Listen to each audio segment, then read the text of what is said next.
Hello my dear friends, you're in the Military Summary channel, and today we will discuss the situation in Ukraine on the 4th of December of 2023. Today we have a lot of very interesting updates, so let's start. And today I have added Stoltenberg, the head of, not the head, but the 30th Secretary General of NATO on the map, because today he was interviewed, or at least his interview was published just today, and he was talking about the current situation in Ukraine, and he told us a lot of very interesting things, and the most important is that Kiev is in a critical situation and we need to prepare for bad news. NATO Secretary General.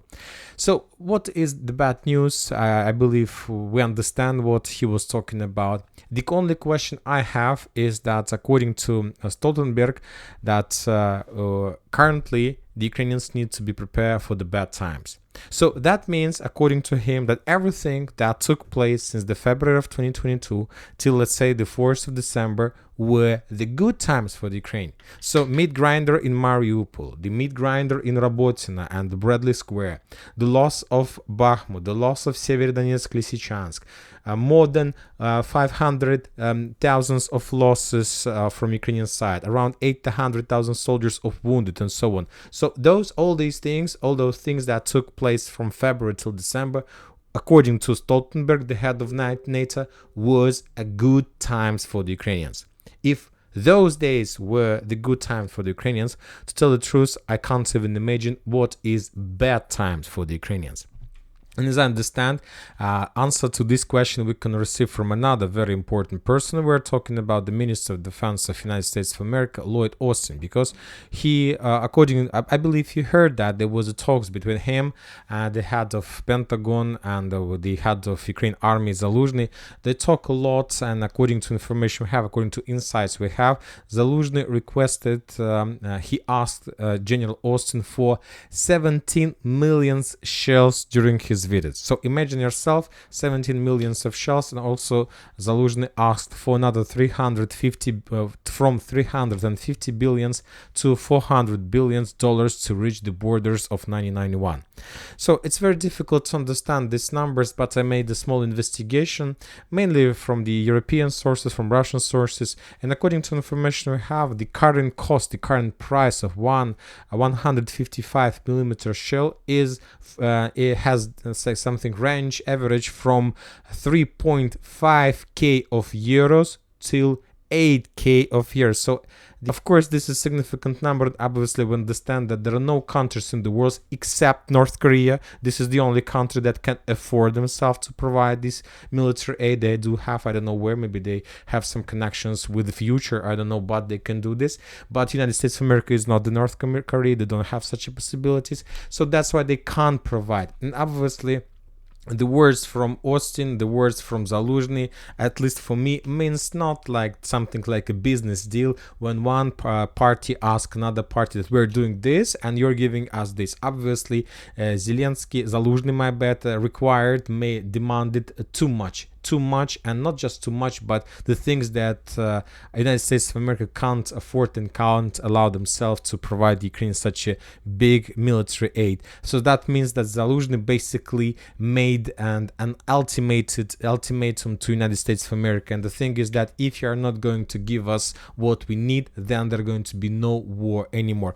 And you know all these things about military aid, about these trillions of dollars of military aid, the words of Stoltenberg, the rumors on talks and the conflict between Zaluzhny and Zelensky, some updates and rumors that Zaluzhny have some secret negotiations with Valery Gerasimov, the head of Russian army. All the things are very, very close to each other, and to tell the truth, I believe to every single thing that I have mentioned about the 17 millions, about the negotiations, about Zaluzhny, about Zelensky.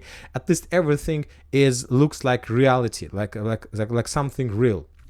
For example, also today we got a very interesting video from Avdiivka direction. I'm not saying that this is the real video. This is the real video, you need to understand, but I'm not saying that this video describes the common situation all over the combat line. On this video we can see a Ukrainian soldier, some machine and something inside the machine.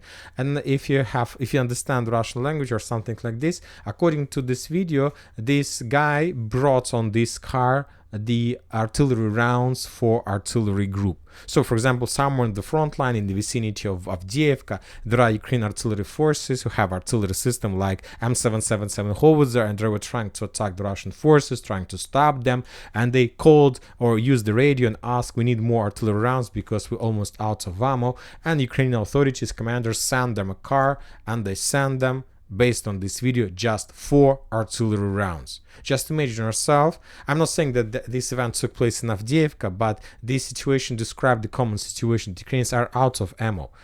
It's very difficult for them, and sometimes the Ukrainians need to count every single round. But this is the real situation.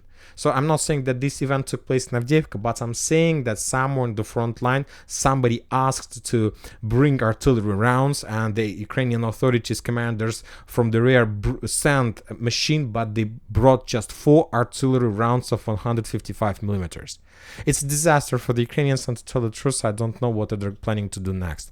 When talking about Donetsk direction, let's return back to the situation on the ground. According to information we have, as a result of clashes in this area, the Ukrainians lost 300 soldiers, 5 artillery systems, 5 armored vehicles, and there were no loss among the artillery systems. And as you can see, according to geolocations, the main clashes were taking place in the northern part, because the Russians more or less managed to develop some positions in the foothold in the south, so they made their job. So those guys who were attacking from the south, they made their job, and now they're waiting when the rest of Russian army will achieve some results, and then they will continue.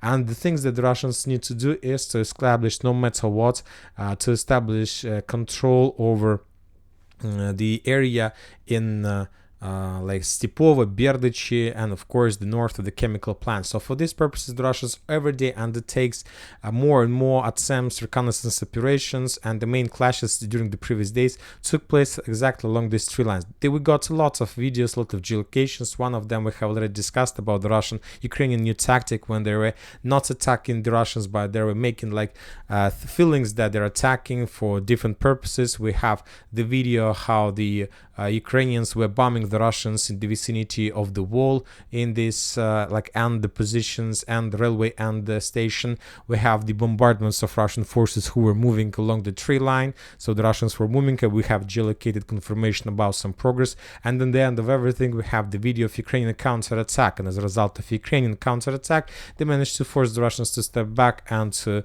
let's say, not to step back, but to withdraw, to retreat. And the Ukrainians returned control over these fortifications. So just a few words about the thing, just for your understanding. According to my analysis and my understanding, there are few fortifications area.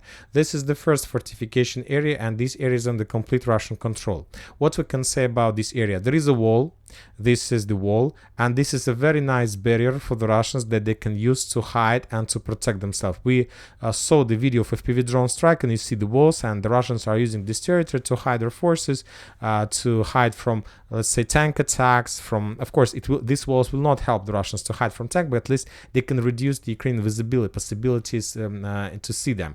The next fortification area is the road between the walls, this area with walls, and the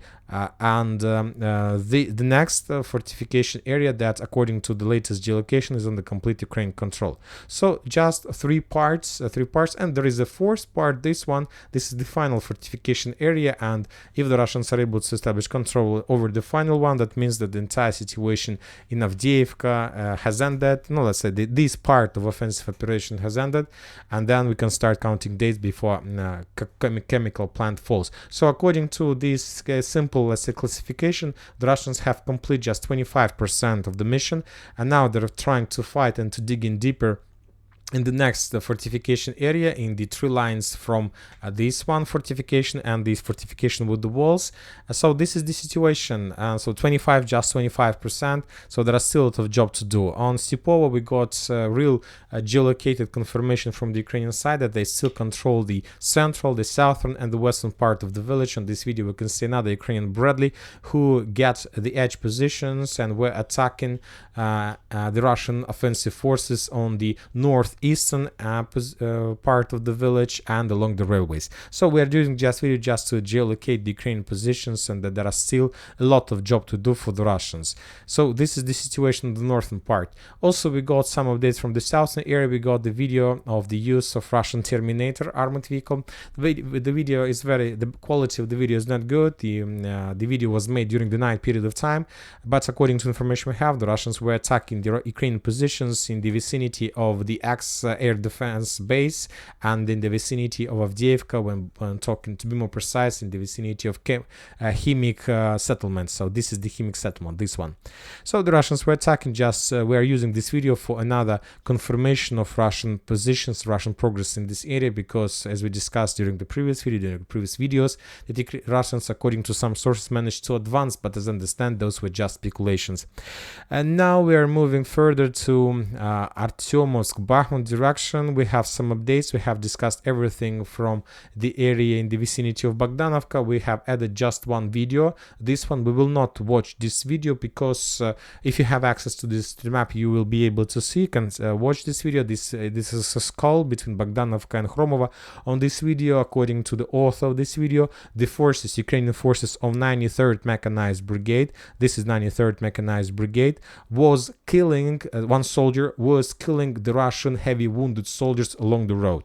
So as we know, there were very heavy clashes those days. The Russians were trying to establish control over this fortification. The Russians captured Khromovo, and according to information we have, the Russians managed to do this, but some attacks were repelled by the Ukrainians. There are lots of course, Russian wounded soldiers. The Ukrainians returned or managed to recapture some positions after the Russians take a small operational pause, and one Ukrainian soldier was moving along the road like something like this and was killing the Russian heavy wounded soldiers like with one shot.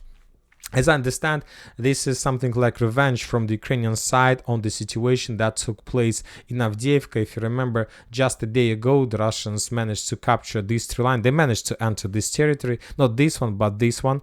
And the two Ukrainian soldiers surrendered, and then the Russians, for something happened, and the Russians were forced to kill those Ukrainian soldiers. So probably that was something like an act of revenge.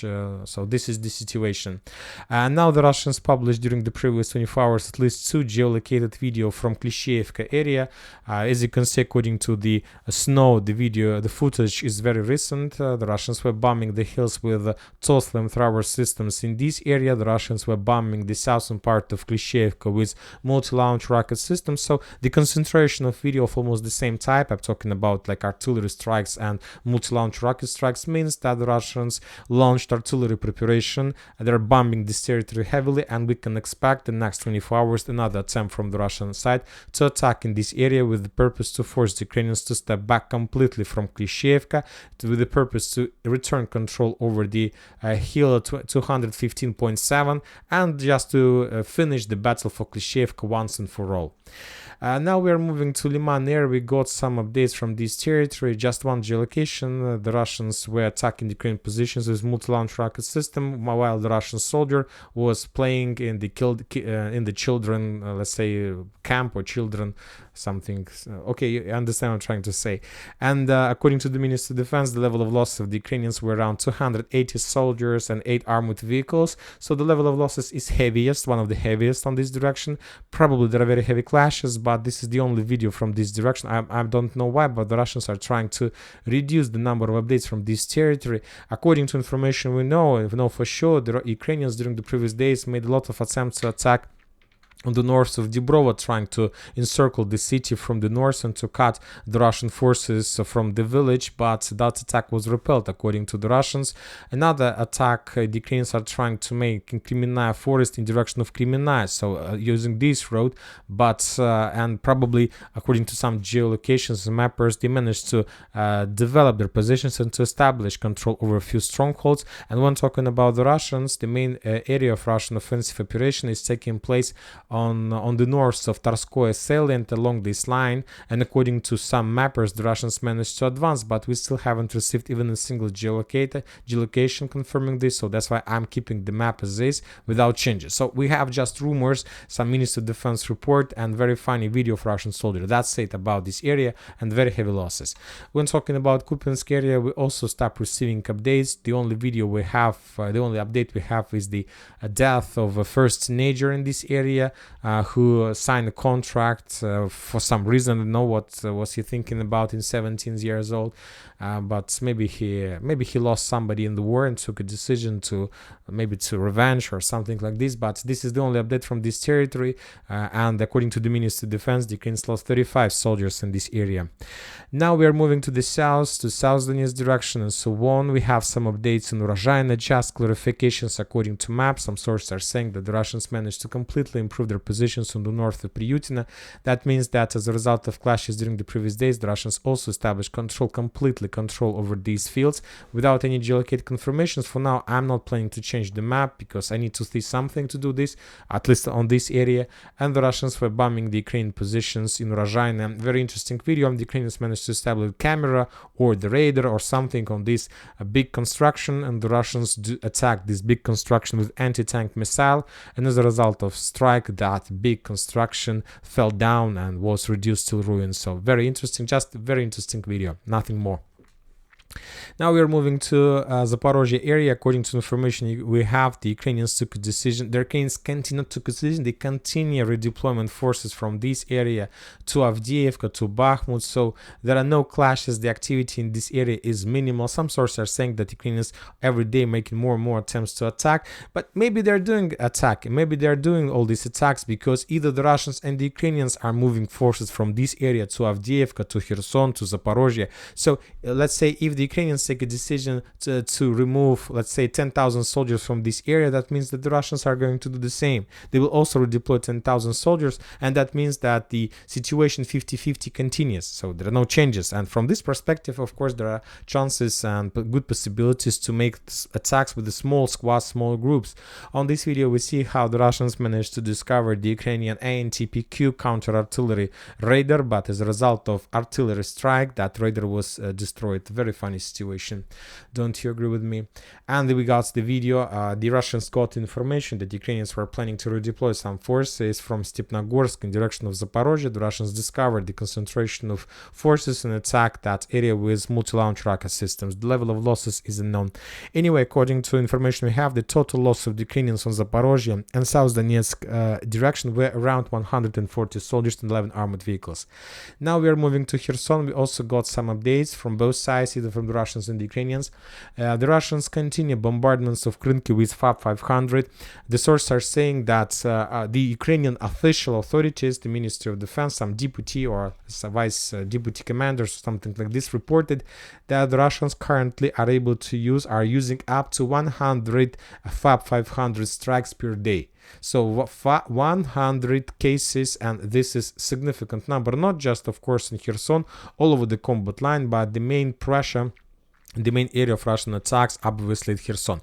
And the only thing that stops the Russians or slow down the Russians or limit the Russians in the usage of FAB-500 guided bombs all over the combat line is not the number of FAB-500. They have them endless, I believe, and they have normal production. The thing is that there are not so many carriers that can use FAB-500 with guided model. And as you know, just during the previous year, the Russians completed production of 4 batches of Su-34 and Su-35 and Su-30. So they're trying to increase the number of level of pilots, the level of number of planes, and obviously this number will be just increased. And now we're moving to Tyaginka. Now currently this is probably the most famous area in the special military operation, the cursed area, because another position of Ukrainian forces was discovered, probably some radar or something like this, and as a result of Lancet strike, another vehicle that's involved in Ukrainian Dnipro landing operation was destroyed. One more time, I believe maybe you're tired, but once again, if we increase the numbers of updates, another icon have been added to Tyaginki area as of Lancet strike. So this is probably the area of the most massive usage of Lancet strike all during the entire special military operation, and this is the area of the let's say the massive usage of FAB 500 and different types of FAB. When talking about Kherson direction, Kherson area, we got some updates from this territory as well. The Ukrainians, due to the complete failure in let's say artillery duels, because they lost everything, not everything, but they lost a lot as a result of Lancet strikes, the Ukrainians don't have any other option but to use HIMARS, because this is the only weapon that they can use in long distances that can't be reached by the Russian Lancet, or at least they can be reached, but first you need to find them, and the HIMARS are very flexible, mobile type of weapon. So that's why the Ukrainians are forced to use HIMARS against the Russian artillery positions. On this video, we see how the Ukrainians managed to discover artillery system, and as a result of HIMARS strike, just a piece of junk or of metal was destroyed as a result of that strike. Also, the Ukrainians managed to discover almost in the same area the Russian air defense system Strela. And this is real, this is not a fake, as you can see. The Russians were trying to redeploy, not Strela, but Asa. The Russians were trying to redeploy this air defense system somewhere in the forest, and as a result of HIMARS strike, that system was also destroyed. But when talking about the strike, the Ukrainians missed a little bit, and it's very difficult to understand whether they managed to damage or destroy. Anyway, the situation in the long-range artillery, this is the only thing the Ukrainians can do. In the middle and the low-range artillery, the Ukrainians lost the battle, and now, as understand, they don't know what to do. The same story we can find in Pridniprovsk. The Russians are bombing the Ukrainian positions, the area of concentration of forces that they used to send to the Russian bank of the river. So nothing good for the Ukrainians in this area either. And that's it for today. Military Summary channel reminds we condemn any violence in the world. Thank you for watching. Subscribe to my channel, put your likes, join my Patreon, and have